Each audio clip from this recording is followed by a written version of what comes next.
Fresh થઈ ગયા છે. ચા પાણી બાકી છે, તો હવે થોડીક વારમાં ચા પાણી કરીશું. અને કાકા આવ્યા છે સુરતથી, જે પંચતિથિ કરવા ગયા હતા તો એ લોકો પંચતિથિ કરીને આવી ગયા છે. અને બસ જો અવાજ જતો રહ્યો છે, તો થોડાક દિવસ મારા વ્લોગમાં તમને આવો જ અવાજ સાંભળવા મળશે. અને ધ્યાનને કંઈક કેવું છે તો ધ્યાન કંઈક કહે છે. મને કઈ નતું કહેવાનું. હા ભાઈ, એને કંઈ નથી કેવું, કેમ કે નાઈને હમણાં બહાર નીકળ્યું છે તો એને થોડી ઘણી શરમ આવે છે. એટલે એ કંઈ નહીં કે ધ્યાનનું કહેવાનું એવું હતું કે આજે એ નાહી ધોઈને ફ્રેશ થઈને પપ્પા જોડે જીમમાં જાય છે. જીમ જઈને વર્કઆઉટ કરશે.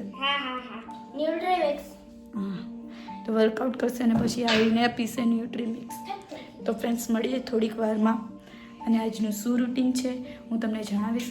અને હા, આજે મમ્મીને નેલ્સ કરવા છે, તો એક્રેલિક નેલ્સ કરવા છે, તો હું આજે મમ્મીને નેલ્સ કરી આપીશ. તો હું અત્યારે તો જે બપોરે પછી જેવો ટાઈમ મળે એવી રીતના હું મમ્મીને નેલ્સ કરી આપીશ. તો ફ્રેન્ડ્સ, મળીએ થોડીક વારમાં. અને મમ્મી પૂજા કરી રહ્યા હતા, અને પૂજા થયા બાદ પછી મમ્મી અને હું અને કાકા અમે લોકો નાસ્તો કરવા બેઠ્યા. તો ધ્યાન અને કાકા બે ટાસ્ક રમે છે. દાટ. હા ભાઈ, દાટ નહીં. તો કોની વારી છે? કાકાની વારી કે તારી વારી? હા, તો નાખો. ઓકે, ટાર્ગેટ નંબર આવ્યો છે 16. હવે કાકાની વારી. એ કાકાનું ગયું નીચે. ઓ, ધ્યાનું બી નીચે ગયું. ધીમેથી રમાય. ઓ, કાકાનું પાછું જતું રહ્યું નીચે.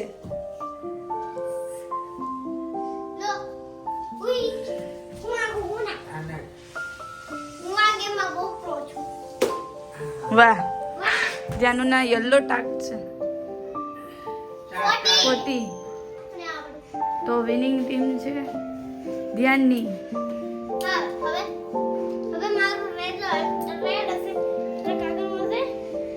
યલો. તો કાકા જોડે રમીને પછી ધ્યાનને ગયો દિવસ જોડે જીમમાં.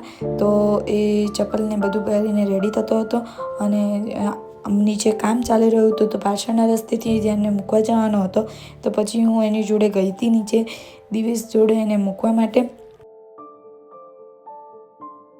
જોર શોરોથી ચાલી રહ્યું છે, અને રોડની હાલ બેહાલ થઈ ગઈ છે. એને જાય છે જીમમાં.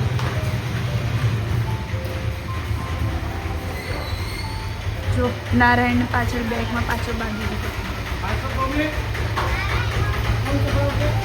એ નારાયણ,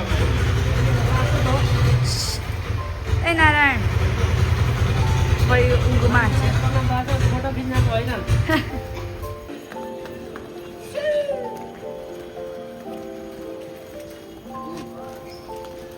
બાય બાય. આપનો સામાન લો.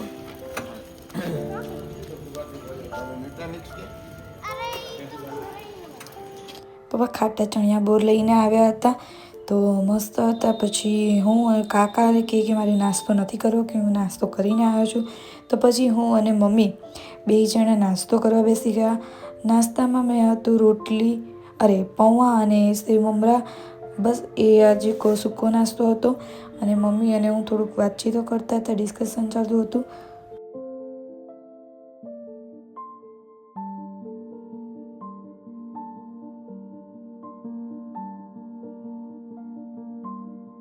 પછી મમ્મી એના રૂમમાં ઝાપટ ચૂપટ કરતા હતા, અને એમનો કોલ આવ્યો હતો કોકનો. તો પછી મમ્મી એમની જોડે વાતચીત કરતા હતા. પછી મેં હોલમાં બધું ઝાપટ ચૂપટ કરી નાખ્યું, કેમ કે પછી 10:30 જેવું થઈ ગયું હતું, 11:15 જેવું. તો પછી મુંગલીબેન કામ કરવા માટે આવી જાય, એટલે ફટાફટ મેં હોલમાં ઝાપટ ચૂપટ કરી નાખ્યું હતું. અને હું રૂમમાંથી મેં બધું સાફ સૂફ કરીને હું પછી હોલમાં આવી ગઈ હતી બધું ઝાપટ ચૂપટ કરવા. અને સાથે સાથે રસોઈની બી તૈયારી કરી નાખી હતી. દાળનું કુકર મૂકી દીધું હતું, અને ભાતને મેં તપેલીમાં કર્યા હતા આ વખતે, કેમ કે વધારે કરવાના હતા, એટલે પછી બેસી જાય તો કોઈને ફાવતા નથી નીચે. તો પછી ભાતનું તપેલીમાં કર્યા અને દાળનું કુકર મૂકી દીધું, અને સાથે સાથે રોટલીનો લોટ બાંધી દીધો હતો. અને મમ્મી કપડાને ઇસ્ત્રી કરતા હતા કેમ કે કપડાં બહુ વધી ગયા હતા ઇસ્ત્રી કરવા માટેના. તો મમ્મી કપડાની ઇસ્ત્રી કરતા હતા, કાકા એમનો ફોનમાં બિઝી હતા અને ધ્યાન એ કાલને જે એનો સ્કેચબુકમાં જે આર્ટ કરતો હતો એ અત્યારે કરી રહ્યો હતો. અને પછી મુમલીબેન આવી ગયા હતા કચરા પોતું કરવા અને મુમલીબેનને એક બાજુ ફોન ચાલતો હતો અને પછી મુમલીબેન કચરા પોતું કરતા હતા અને થોડીક વાર મેં બી એમની જોડે મસ્તી કરી લીધી હતી. પછી હું મારા કામે લાગી ગઈ હતી ફરીથી. અને આજે પપ્પા મસ્ત એવી કેસર કેરી ઝીણી લઈ આવ્યા છે, તો તમે આને શું કહો છો મને કમેન્ટમાં જણાવજો. પછી રસોઈ બી થઈ ગઈ હતી અને પપ્પા, કાકા અને દિવેશ ત્રણેય જમવા બેસી ગયા હતા અને મમ્મી ગરમ ગરમ રોટલી ઉતારતા હતા. જમવામાં હતું ગુવાર બટેકાનું શાક, રોટલી, સંભારો, દાળ ને ભાત. અને મને સંભારો ખૂબ હું ઓછો ખાઉં છું તો મેં રાઈવાળા મરચાં લીધા હતા. અને પછી સાંજે અમે લોકોનું અચાનક રાજકોટ જવાનું નક્કી થયું તો અમે રાજકોટ માટે નીકળી ગયા હતા. અને પહેલાં હું મારા સિસ્ટરને ત્યાં જવાની હતી. તો ફ્રેન્ડ્સ અમે પહોંચી ગયા છે રાજકોટ. જો આ મારા સિસ્ટર છે અને ત્યાંનું અમે 2 જણા આવી ગયા છે. દિવેશ ગયા છે બહાર, તો એની અત્યારે શોપ ઉપર અમે આવ્યા છીએ. તો હું તમને શોપની વિઝિટ કરાવીશ. દીદીની શોપમાં ખાસી બધી વેરાયટી હતી. એમાં દરેક પ્રકારની કુર્તી હતી, શોર્ટ અને લોંગ શોર્ટ અને શોર્ટી હતી અને ટ્રાઉઝર ને પેન્ટ ને બધું અલગ અલગ પ્રકારના સ્વેટર્સ ને બધું રાખેલું હતું. અને સાથે સાથે દીદીની કોસ્મેટિક અને જ્વેલરીનું કટલેરીની શોપ છે, તો સાથે સાથે એની બી શોપ હતી બાજુમાં. પછી અમે લોકો જમવા માટે બહાર આવ્યા હતા. તો આ છે દીદીની ડોટર અને ધ્યાન એ બેમાં વચ્ચે ખાલી 6 મહિનાનો ફેર છે. આ બે મોબાઈલ જોઈ રહ્યા હતા હાલમાં અને નાનો ભાણ્યો છે એ નીચે પથ્થરથી લઈને રમતો હતો. તો આ છે નાનો ભાણ્યો મારો અને દીદીને તો તમે મળી લીધું. તો પછી અહીંયા અમે ઓર્ડર શું કરો તો અમે ડિસ્કસ કરતા હતા કે શું જમવું. તો છોકરાઓને ભાવે એવી વસ્તુ પછી અમે લોકોએ મંગાવી તો છોકરાઓ બી ખાઈ શકે અને અમે લોકો બી ખાઈ શકીએ. એટલે બસ જો પછી અમે લોકો ઓર્ડર કરી દીધો.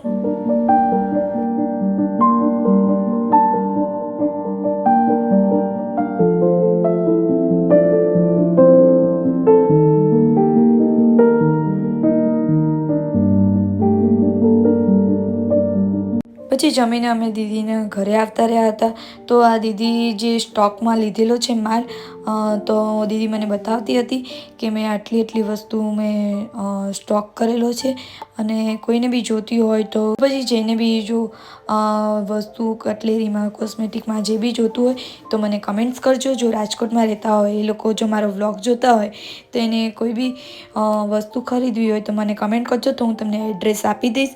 તો દીદી જોડે કોરિયનની બધી આઈટમો હતી અને વેસ્ટર્ન ને ઇન્ડિયન બે બ્રેસલેટ ને મંગળસૂત્ર અને બુટ્ટી અને છોકરાઓ માટે જે સ્પેશિયલી કિડ્સ ગર્લ્સ માટે એની જોડે કોમ્બો હતો. અને હમણાં હાલમાં વેલેન્ટાઇન ડે આવે છે તો એની માટે બી મસ્ત એવી વોચ અને વોચનો બી કોમ્બો છે અલગ અલગ ટાઈપનો. અને આ ક્લચીસ, કોરિયન ક્લચીસ હતા અને બહુ સરસ હતા. અને મેં બી દીદી જોડેથી થોડી ઘણી વસ્તુઓ લીધી હતી અને હું તમને બતાવીશ કે વોચ કેવી છે.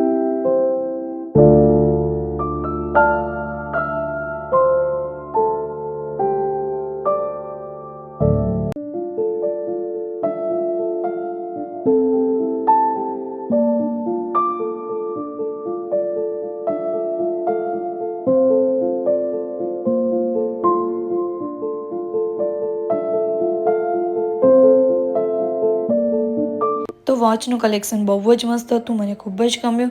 અને એકથી એક મસ્ત અને આપણે રૂટિનમાં બી ચાલે એવી સરસ એવી વોચ હતી અને કોમ્બોમાં તો બહુ જ સરસ હતું. વેલેન્ટાઇન ડેમાં હસબન્ડ વાઈફને આપી શકે એવી મસ્ત એવી વોચ હતી અને ક્વોલિટી વાઇઝ બી એકદમ સરસ હતી.